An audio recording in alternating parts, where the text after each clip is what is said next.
As we step into 2025, it's a perfect time to pause and think about what we're carrying with us. Because sometimes it's not what we add to our lives, but what we let go of.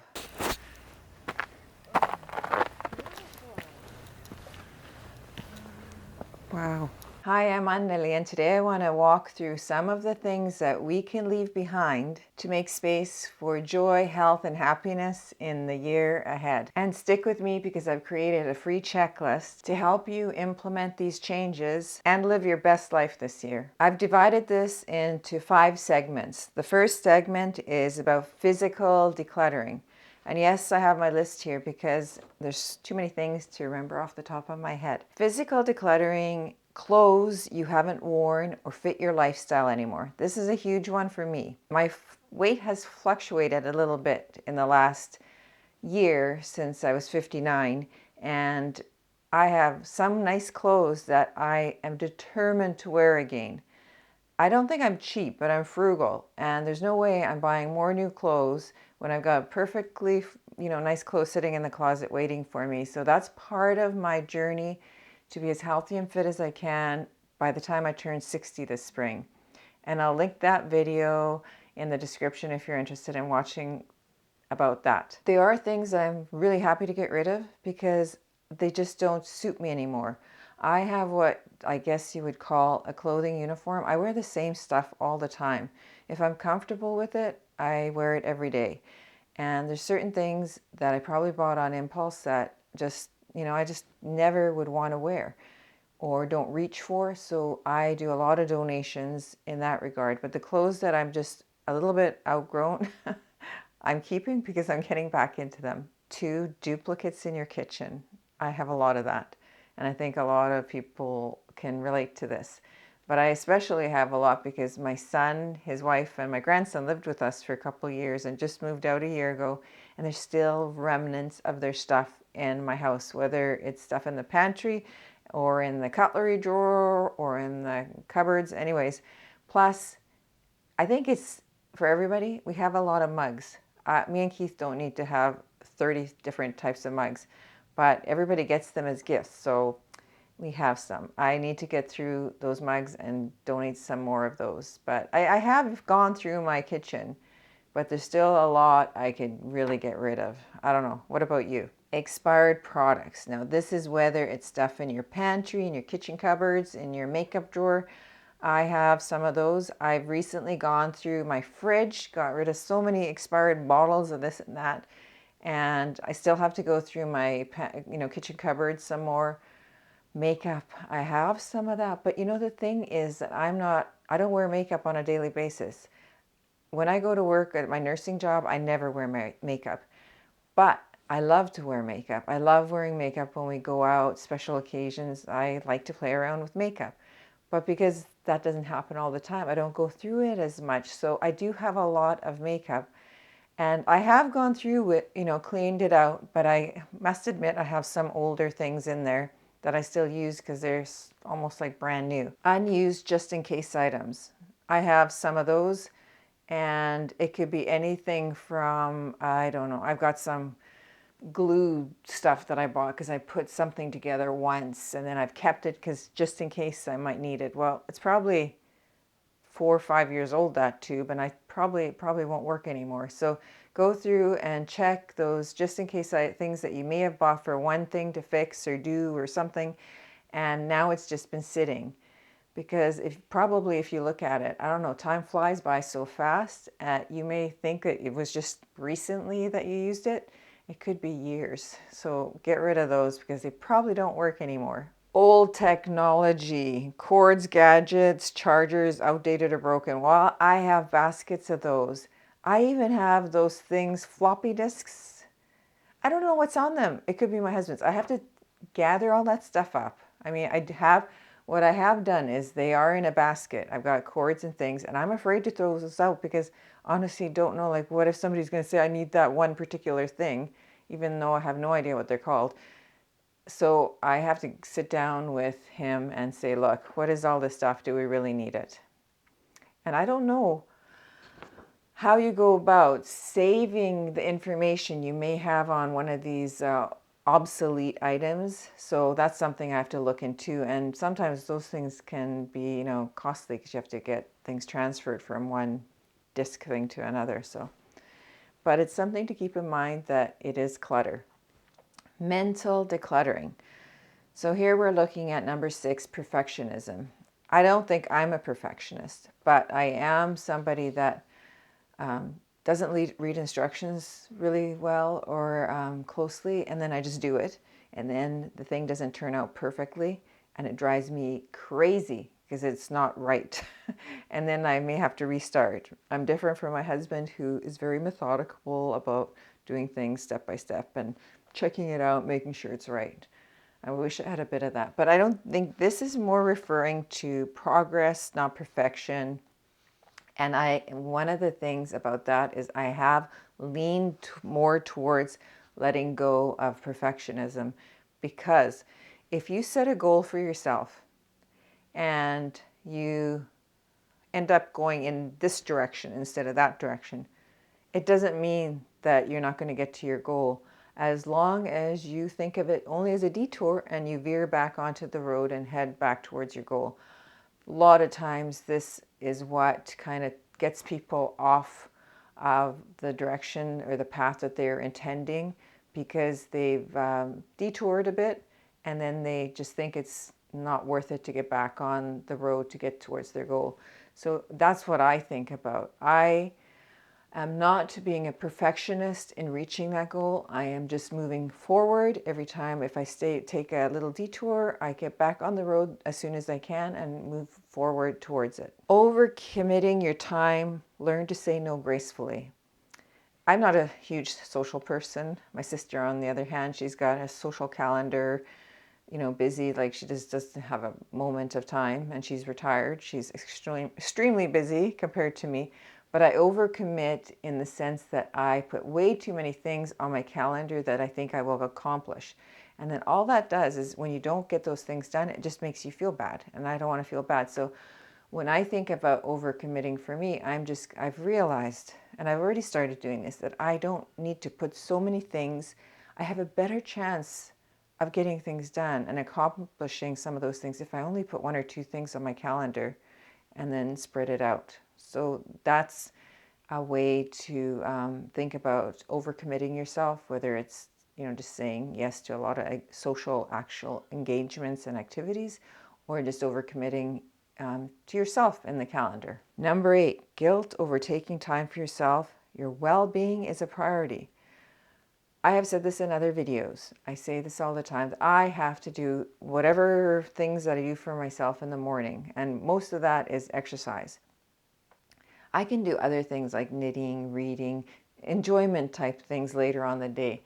But if I want to look after my health, I have to do that first thing in the morning, because I just get too busy and I'm too tired. So you really have to prioritize taking care of yourself. And I wish I had a little bit of my husband's ability to do this, because he works out, but he also does all these stretches and various things to look after his health, and he just doesn't let anything get in the way. And I'm getting a little bit better at that, but I'm not there yet like I would want to be. Holding on to past mistakes, embrace growth and let them go.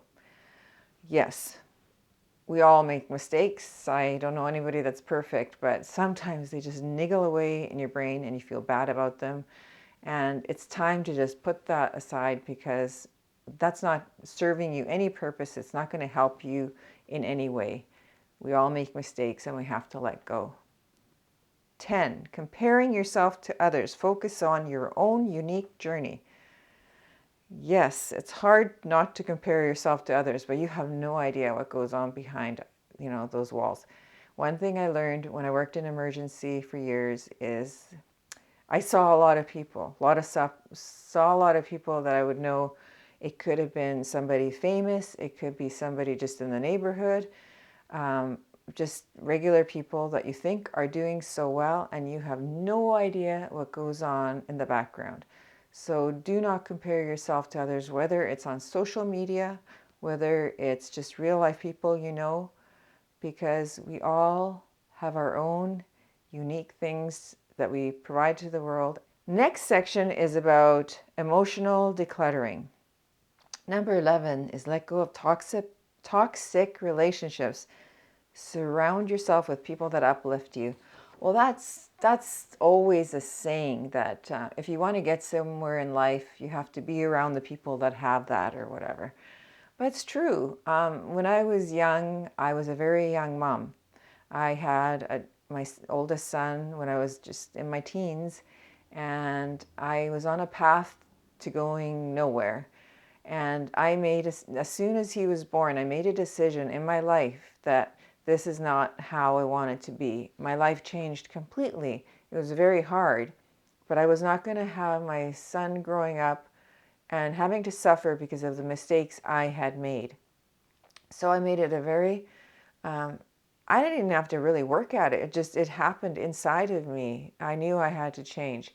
And all the people, all the things that I was hanging out with, all got left behind. And I started working towards the first thing, the first step that would help me out of that situation.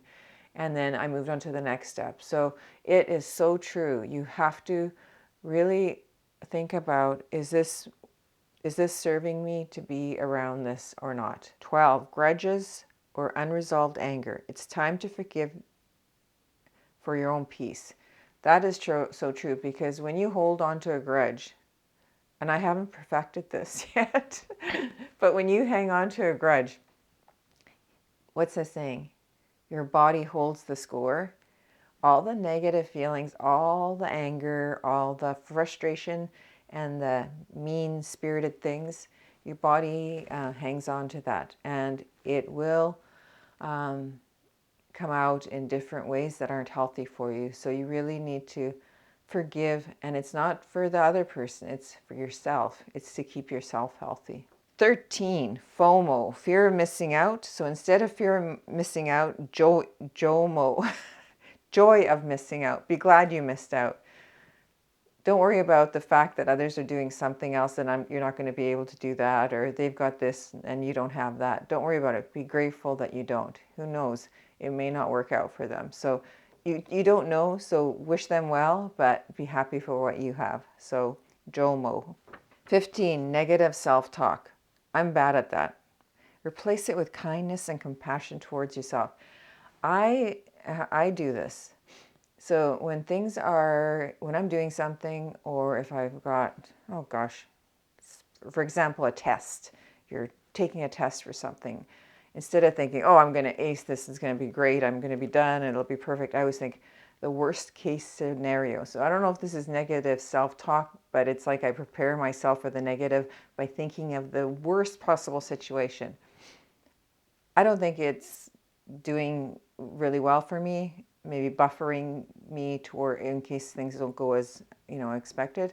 But negative self-talk is in the same vein as being around negative people, because it's like, and holding on to grudges. The body holds the score. The body is feeling all that, so you have to try to let that go, and it's something that I'm working on and hopefully not carrying on into the future for the year. Fourth section is financial decluttering. Subscriptions or memberships you don't use, those sneaky charges add up. Oh my gosh, they do. So one of the things I do, and the worst one that I can think of right now for me, because I don't really have too many subscriptions other than streaming services, is Amazon Prime. My gosh, they won't let you watch any series unless you pay for another subscription for this channel. They have so many channels on that streaming service that you have to pay for to watch. So I make sure that if there's something that I'm interested in and I pay for it, I will put in my calendar a reminder to cancel it before the next billing. I do that just so I know that a lot of times I'm done the series and I don't watch anything else on there, and I'll keep doing that. So what if I can't start it and cancel, whatever. But at least I'm not paying for extra months when I'm not using it. So check what you have, whether it's on, for me, my iPhone. Make sure I look at my subscriptions in there also, because I have in the past, I've let something go and been paying for something that I no longer use. So always check wherever you have your subscriptions. When you sign up for something, put a calendar note right away before the next billing cycle into your calendar so you're warned and you can, revisit that if you want to continue paying. 17, impulse purchases that don't align with your goals. Well, that's a given. Impulse purchases, I have really been much better at. I have messed up on some smaller priced items, but this is an example. I have been eyeing a new light for my kitchen for a long time, and over a year, I saw them hummed and hawed over it, but this past Black Friday, I guess it was on discount a little bit, so I finally bought it. But it was over a year, and it's arrived, it's up, I love it. So I'm so happy about that. But that is such a big waste of money, and I still mess up with maybe hair products or makeup or something like that that I don't use. But usually, even clothes, I've gotten a lot better. I keep looking at things for weeks and days and weeks before I buy, because I really don't want to waste money on stuff, because I've had so many, bad calls buying stuff that I don't like or can't wear. So that's a big one. Unnecessary gift-giving pressure. Focus on meaningful gestures instead. This is a good one because we just passed Christmas and I have gotten better at it. I'm not perfect at it, but my daughter's boyfriend, he really likes to give gifts of experiences. So I've taken that on a few years back. I bought my husband for his birthday kayaking trip. No, it wasn't kayaking. It was one of these boats that, like a speedboat that went around the harbor in the water in Vancouver. And it was so much fun when we did it, when we booked it. So I got that for him for his birthday, and then we booked it and did it. And it was so much fun. I try to do that now more because I think it is nice. A lot of people have knickknacks and things, and you don't know if they'll use it. And you're wasting money. They end up with more stuff they have to declutter. So it's better even not to buy anything and just maybe spend time with them, because who wants extra crap they have to get rid of? Fear of budgeting. It's empowering, not restrictive, to know where your money goes. I was terrible at this when I was younger. I have gotten better. Last year, I scheduled all my paydays out in my calendar and where all the money was going and what I was saying. It wasn't perfect, but it got me closer to my goal, and I'm going to continue to do that. I used to be afraid to look because I felt like I had no control over it. And now when I know exactly where the money is going and look at it carefully on a weekly basis, it's a lot more, I feel a lot calmer. So it's not as scary as I thought it was and how it used to be. So definitely take that into consideration.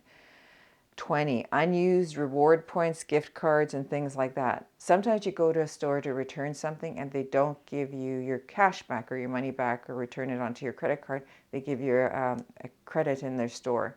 Make sure you keep those in your wallet and actually use them. I have made a point, if next time I have to buy something, make sure I look through my wallet to make sure if I have any of these gift cards with points towards something or money on cards at a certain place, because they hope that you forget about those.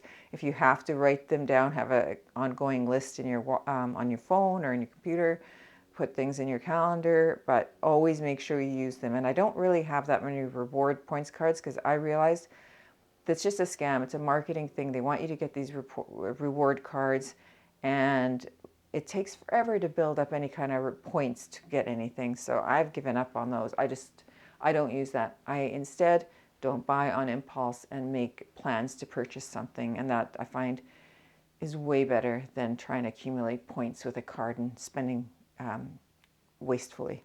Okay, that's never happened to me. My camera battery died and I had to recharge it. We're looking at the section Health and Lifestyle Decluttering. And number 21 is overly rigid diets or extreme exercise routines find balance. Well, that's a given. Like we talked about earlier, if you've got a goal set and if you head off in a different direction, as long as you veer back and call it a detour and get back on the road, you're going to be okay. But if you're so stuck on something that there's no give at all, it's hard to maintain. And one of the things for a healthy life is you want to incorporate these things forever. So it can't be so rigid that it's not something you enjoy doing and something that you can live with forever.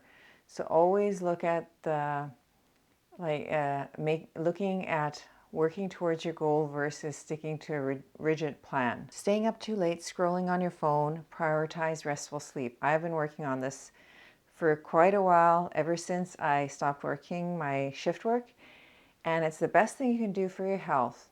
It not only improves your health, helps your body heal and restore, but it also helps with all your hormone balances and some of the things that if you're overly tired, your hormones go out of whack. And that can be everything from knowing when you're hungry to overeating, because I at least tend to overeat a lot when I'm hungry. When I'm tired, I'm very hungry, or I feel it, or I think I'm hungry and I want to eat and eat.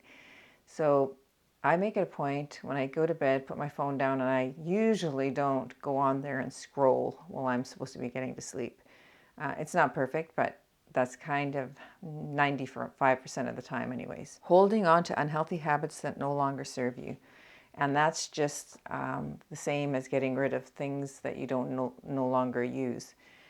If you have something that became a routine that you automatically just did, but you now can look at it and say, well, why am I doing this on a daily basis? You can, if it's not helpful for you, if it's not, aligning with your goals now, just let it go. 24, overthinking plant-based meals. Simple and nourishing is the key. And what I do is I have a food uniform. Never mind my clothing uniform, I have a food uniform. And it helps me because it simplifies my life.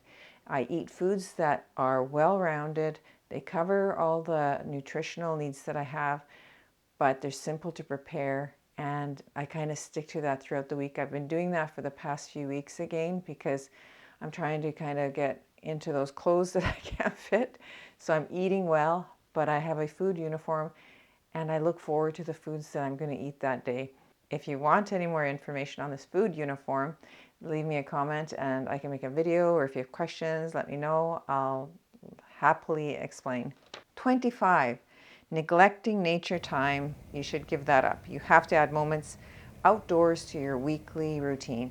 That can be as short as 5-10 minutes, and then just build on that because of all the health benefits of being outside in fresh air. And it's even better if you can be where there's lots of trees and things like that, because there's so many good benefits that there's lots of research about that.